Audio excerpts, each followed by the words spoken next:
listening to the Robertson Welding Service Tailgate Party. Today's Opposite Corner is brought to you by the $1 Million Athlete. Now let's join Monty Walker in the Opposite Corner. All right, I'm joined here with Callisburg head coach Eddie Gill. You've turned around a lot of programs in your career. You did that in Poteet, did it in Whitesboro. Callisburg had come off an 0-10 season before you took the job last year. You took them to the playoffs. What's your secret sauce on all of that? Oh, I can't give it away. It's kind of like McDonald's, you know. They got that recipe locked up in a mason jar somewhere. I don't know. Mr. Walker, there's not any secret sauce. I mean, it's about hard work. It's about dedication, and sometimes, you know, they listen to what you say, and so, you know, there's really no secret about it. You just got to get out there and roll your sleeves up and go to work. What was it about Callisburg that attracted you? Well, I knew a lot of the folks over there to begin with. My wife had actually been in the district for 15 years before we came over here, and you know, and so I knew the superintendent, I knew the principal, I knew a lot of the coaches, a lot of the kids, and plus we'd been in the same district with them, even in football, and of course in all the other sports. But you know, so that was very attractive. I knew that they had that type of kid that wouldn't mind hard work, kind of like we just talked about, you know, that they wouldn't mind rolling up their sleeves and going to work, and they were going to know that they're not going to be the most athletic team on the field, but they were going to compete well. And so consequently, when that job came open, visited with Mr. Metzler, our superintendent, and we kind of worked it out. And plus, I was coming off a deal where, you know, I really didn't want to move, and I really wasn't ready to retire. Hopefully I've proved that, you know, those juices are still flowing. And so, you know, it was just a great situation for my family and hopefully for Callisburg ISD. Now, you played for the legendary head coach Gordon Wood at Brownwood. How much of his influence is seen in your game on a Friday night? Gosh, I hope every play. You know, that there's some, I mean, the guy has won more state championships than anybody else in the history of Texas high school football. Now, Coach Surratt at Carthage may tie him this year, but, I mean, that's a lot of football. And, you know, he had great success, not even at Stanford before Brownwood. And, you know, basics and fundamentals and hard work is really what we did there at Brownwood. It wasn't that we were great athletes or great this or great that, but it had a great community. It had a really solid coaching staff and kids that worked hard, and so hopefully that carries over to what I've been doing for, you know, this will be my 30th year as a head coach in AD, and I hope that you know, Coach Wood could, you know, look back and say, man, that's cool. I'm glad Eddie Wayne is getting it done right. A year ago, Hal traveled over to the Berg to open the season against what they thought might be an 0-10 team. They quickly found out otherwise. You now come into Hal to face a team that was 0-10 a year ago. The situation seems to have flipped. Talk about that. Well, that's a great question because, you know, there's no way I can look at Hal as an 0-10 team. I mean, we went and watched them scrimmage. We've got them on film. And our kids have watched the film, and so the little quarterback over at Hal is a really fine football player. He puts the ball on the money. He puts it on time. They've got big kids up front. They got some kids that can catch it defensively. They run the ball well. I understand the schedule that Coach Jaley has, that Hal Bulldogs have. I mean, that's just. That's brutal to have that schedule and to be in that district.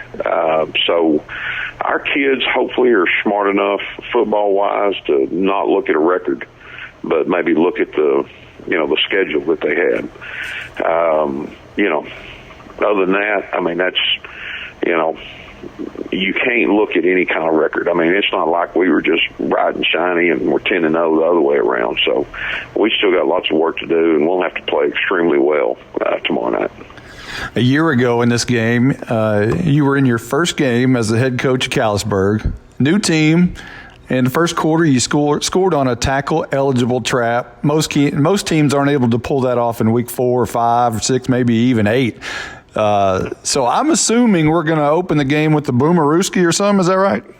Well, you never know, Coach. I mean, you got to keep them hopping. But I'll tell you, I'm going to answer that question kind of with the a couple of previous questions a while ago about Coach Wood's influence. We always had. I mean, and we worked on trick plays in the summertime and in the spring and those kind of things, and and in that way you don't have to wait till week 4 or week 8.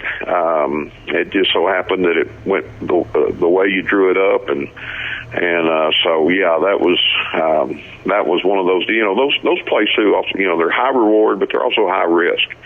If something happens, you can sure get a turnover or tackle for loss or something like that. But yeah, and it's not just, we don't plan on when we're going to do it.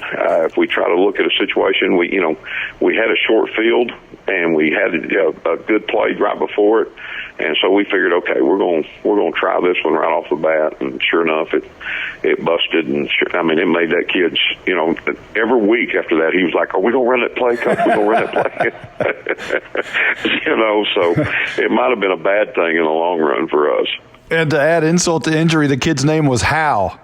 And I didn't even, you mentioned that the other night when I saw you at the scrimmage, and I was like, I just wanted to kick myself and think, I wish I'd have thought of that, but I didn't even realize that until you said it, and I was like, you're right. It was Tyler Howell. So you're in District 6, Division 2. You go out west. What's the outlook for 6-3A? 6-3A, you have to go through Holiday. They're the kingpin. They have been for a while, except for the years that Gunner's been in that district. But these 2 years here, it's Holiday. City View is strong, but they're not quite as sound and as good as maybe Holiday is. They're just as athletic. But Holiday, then City View, and then Henrietta's got a good club. They're always going to be good. Valley View, they're only 2 years removed from going to the semifinals. So, you can't ever go to sleep on Valley View. And, Nakona's got a new head football coach and AD over there, and Coach Krutzinger. And I worked with him for a year over at Gainesville. And I know he'll do a great job and get them going. And so it's going to be competitive, but make no doubt, you got to go to Holiday. In that district for sure. Last question, Coach. Looks to be about 86 degrees at kickoff. Is that enough for the Gordon Wood, coat and tie on the sidelines? Oh goodness, the coat and tie don't come. Now the tie will be on. The tie and the dress shirt will still be on, but it'll be short sleeve. Either that or the sleeves will be rolled up. The jacket usually doesn't come out until about district time in mid October or something like that, and get a little bit cooler. I used to be hard headed. I used to wear the jacket and the tie all year long, and I just ruined too many shirts.